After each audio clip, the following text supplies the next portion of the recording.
आज की कहानी का शीर्षक है दुष्ट सर्प और कौवे, जो कि एक पंचतंत्र की कथा है। अगर ये कहानी आपको अच्छी लगे तो कृपया कमेंट करें।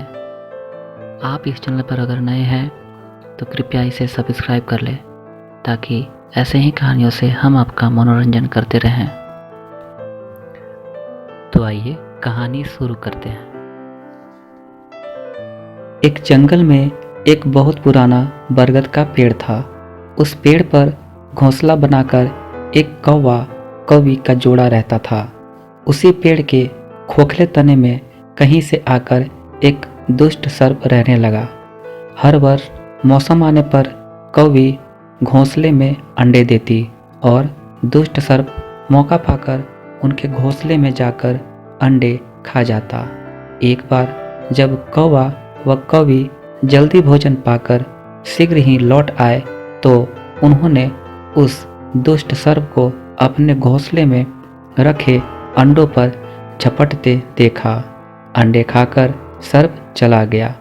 कौवे ने कौवी को ढांढस बंधाया, प्रिय हिम्मत रखो, अब हमें शत्रु का पता चल गया है, कुछ उपाय भी सोच लेंगे।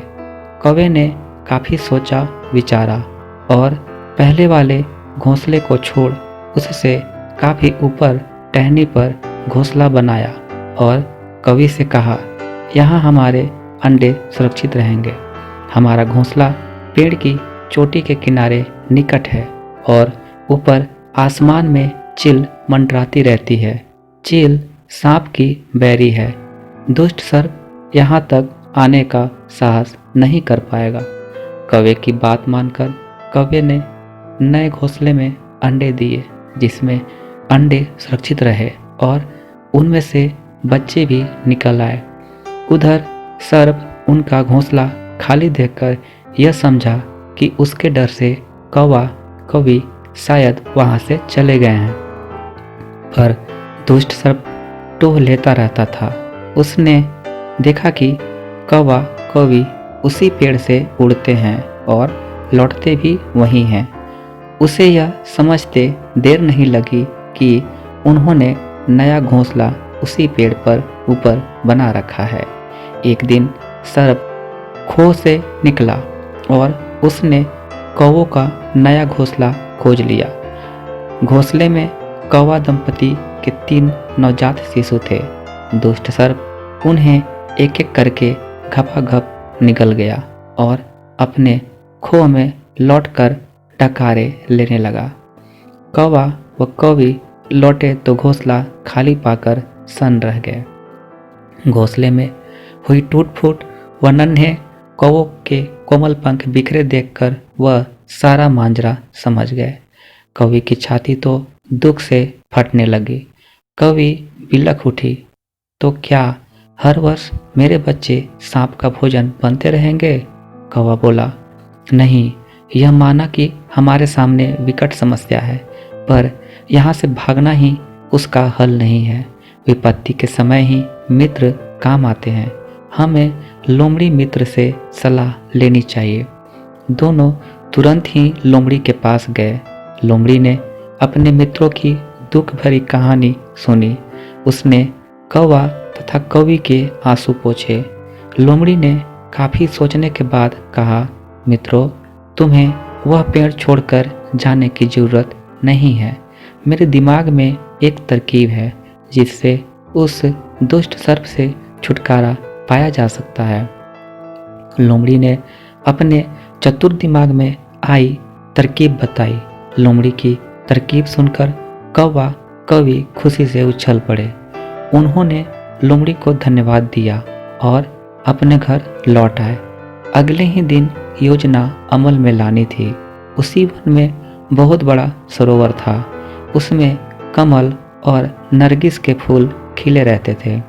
हर मंगलवार को उस प्रदेश की राजकुमारी अपने सहेलियों के साथ वहां जल क्रीड़ा करने आती थी।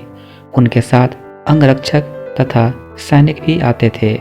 एक बार राजकुमारी आई और सरोवर में स्नान करने जल में उतरी तो योजना के अनुसार कौवा उड़ता हुआ वहां आया। उसने सरोवर तट पर राजकुमारी तथा उसकी सहेलियों द्वारा उतार कर रखे गए कपड़ों व आभूषणों पर नजर डाली। कपड़े के ऊपर राजकुमारी का प्रिय हीरे व मोतियों का विलक्षण हार रखा था। कवि ने राजकुमारी तथा सहेलियों का ध्यान अपनी ओर आकर्षित करने के लिए कांव कांव का शोर मचाया। जब सबकी नज़र उसकी ओर घूमी तो कौवा राजकुमारी का हार चोंच में दबाकर ऊपर उड़ गया। सभी सहेलियां चीखी, देखो देखो, वह राजकुमारी का हार उठाकर ले जा रहा है। सैनिकों ने ऊपर देखा तो सचमुच एक कौवा हार लेकर धीरे धीरे उड़ता जा रहा था। सैनिक उसी दिशा में दौड़ने लगे। कौवा सैनिकों को अपने पीछे लगाकर धीरे धीरे उड़ता हुआ उसी पेड़ की ओर ले आया।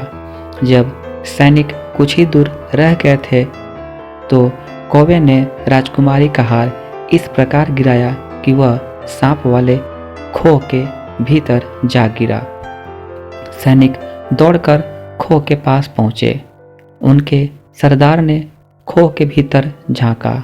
उसने वहां हार और उसके पास में ही एक काले सर्प को कुंडली मारे देखा। वह चिल्लाया, पीछे हटो, अंदर एक नाग है। सरदार ने खो के भीतर भाला मारा।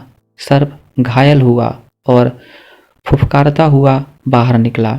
जैसे ही वह बाहर आया, सैनिकों ने भालों से उसके टुकड़े टुकड़े कर डाले। सीख: सूझबूझ का उपयोग कर हम बड़ी से बड़ी ताकत और दुश्मन को हरा सकते हैं। बुद्धि का प्रयोग करके हर संकट का हल निकाला जा सकता है। इसी तरह की कहानियाँ सुनने के लिए सब्सक्राइब करें खिस्सा कहानी चैनल। आपका दिन शुभ हो।